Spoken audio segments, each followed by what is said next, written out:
കണ്ണൻ കാക്കയും പങ്കജം കുളക്കോഴിയും ഏറ്റുമാനൂരാണ് താമസം.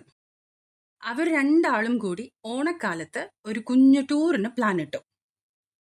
എവിടെ പോണം? സൈലന്റ് വാലിയിലോ, വയനാടോ, ഇലവിഴ പൂഞ്ചിറയിലോ? കണ്ണൻ കാക്ക ചോദിച്ചു. കുളക്കോഴി അതിന്റെ നേർത്ത ഒറ്റക്കാലിൽ നിന്ന് ആലോചിച്ചു. എവിടെ പോണം? കുറേ നേരം ആലോചിച്ച ശേഷം അവൻ പറഞ്ഞു, നമുക്ക് അടുത്ത് എവിടെയെങ്കിലും പോവാം. ഞാൻ ഒരുപാട് പറക്കാൻ പറ്റാത്ത പക്ഷിയല്ലേ. കാക്ക അത് ശരിവെച്ചു. എന്നാ പിന്നെ മലരിക്കലെ ആമ്പൽപ്പൂ പാടം കാണാൻ പോയാലോ? അതിനെക്കുറിച്ചുള്ള പത്രവാർത്തയും ഫോട്ടോയും കാക്ക കുളക്കോഴിയെ കാണിച്ചു കൊടുത്തു. കണ്ണെത്താ ദൂരത്തോളം പരന്ന് കിടക്കുന്ന ആമ്പൽപ്പൂ പാടം കാണാൻ കുളക്കോഴിക്ക് കൊതിയായി.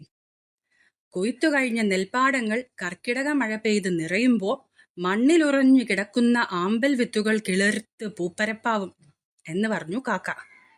പിന്നെ കൃഷി നേരമാവുമ്പോ പാടത്തിലെ വെള്ളം വറ്റിച്ച് നെൽകൃഷി ചെയ്യൂല്ലേ എന്ന് ചോദിച്ചു കുളക്കോഴി. അവരപ്പോഴേക്കും മലരിക്കലേക്ക് പറന്നു തുടങ്ങിയിരുന്നു. കുളക്കോഴിക്ക് ഒറ്റയടിക്ക് അത്ര ദൂരം പറക്കാനാകാത്തതുകൊണ്ട് അവർ ഇടയ്ക്കിടെ ഓരോയിടത്ത് പറന്നിറങ്ങി വിശ്രമിച്ചാണ് കേട്ടോ യാത്ര ചെയ്തത്. ഇല്ലിക്കലും കഴിഞ്ഞ് തിരുവാർപ്പും കഴിഞ്ഞ് കാഞ്ഞിരമ്പാലം കടന്ന് അവർ മലരിക്കലെത്തി. വൈകുന്നേരം വിരിയാൻ തുടങ്ങി പകലാകുമ്പോഴേക്ക് കൂമ്പാൻ തുടങ്ങും ആമ്പൽപ്പൂക്കൾ. രാത്രി നിലാവുദിക്കുമ്പോൾ വിരിഞ്ഞ് നിലാവസ്തമിക്കുമ്പോൾ കൂമ്പും ആമ്പൽപ്പൂക്കൾ. ചന്ദ്രന്റെ ഭാര്യയാണ് ആമ്പൽപ്പൂക്കൾ എന്നൊക്കെയാണ് കവിസങ്കല്പം എന്ന് കാക്ക കുളക്കോഴിക്ക് പറഞ്ഞു കൊടുത്തു. ഗോഡ് ഓഫ് സ്മോൾ തിങ്സ് എന്ന ബുക്കർ പ്രൈസ് നേടിയ അരുന്ധതി റോയുടെ ആ പുസ്തകത്തിന്റെ കവർ ഇതുപോലുള്ള ആമ്പൽപ്പൂക്കളല്ലേ എന്ന് ചോദിച്ചു കുളക്കോഴി. അയ്മനത്തും ഉണ്ട് ഇത്തരം പൂപ്പാടം, നമുക്കവിടെ നാളെ പോകാം എന്ന് പറഞ്ഞു കാക്ക. അവര് മലരിക്കല്ലെത്തിയപ്പോഴേക്ക് രാവിലെ 7 മണി കഴിഞ്ഞിരുന്നു. അതിനോടകം അവിടെ ആകെ പൂ കാണാൻ വന്നവരെയും അവരുടെ വാഹനങ്ങളെയും കൊണ്ട് നിറഞ്ഞിരുന്നു. നമുക്ക് വാഹനമില്ലാത്ത നന്നായി, അല്ലെങ്കിൽ പാർക്കിംഗ് സ്പേസ് അന്വേഷിച്ചു ബുദ്ധിമുട്ടേണ്ടി വന്നേനെ എന്ന് പറഞ്ഞു കുളക്കോഴി. അത് ശരിയാ എന്ന് പറഞ്ഞു കാക്ക. സാധാരണ വള്ളങ്ങളും മോട്ടോർ പിടിപ്പിച്ച വള്ളങ്ങളും പൂപ്പാടം കാണാൻ വന്നവരെ വിളിച്ചു കയറ്റി വള്ളപ്പടിയിലിരുത്തി. ആളുകൾ വള്ളത്തിൽ കയറും മുന്നേ പൂക്കെട്ട് വാങ്ങി കയ്യിൽ പിടിച്ചു. എന്നിട്ട് വള്ളത്തിൽ ഇരുന്നും നിന്നും ഫോട്ടോകൾക്കും വീഡിയോകൾക്കുമായി പോസ് ചെയ്തു. ആരും പൂപ്പാടം കണ്ട് കണ്ട് കണ്ണിറച്ചിരിക്കണില്ലല്ലോ. എല്ലാരും മൊബൈലിലൂടെയാണ് പാടം കാണുന്നത്. നമുക്ക് മൊബൈൽ ഇല്ലാത്തത് നന്നായി എന്ന് പറഞ്ഞു കാക്ക ഒരു വള്ളത്തിന്റെ തുഞ്ചത്തിരുന്ന് ആമ്പലിലയിലൂടെ നടക്കുന്ന കുളക്കോഴിയോട്. ആമ്പലില കിളിഭാരം കൊണ്ട് താഴ്ന്നു പോവാത്ത കണ്ടോ? അവന്റെ പേരാണ് കുളക്കോഴി. അവൻ അത്ര കുറച്ചേ ഭാരമുള്ളൂ. അവന് മാത്രമേ ഈ ഇലയിൽ നടപ്പ് സാധിക്കൂ എന്ന് വള്ളത്തിലെ അച്ഛൻ മകൾക്ക് പറഞ്ഞു കൊടുത്തു. പിന്നെ ആ അച്ഛൻ ആമ്പലിലയിലൂടെ തത്തി നടക്കുന്ന കുളക്കോഴിയുടെ ഫോട്ടോ നിറയെ എടുത്തു.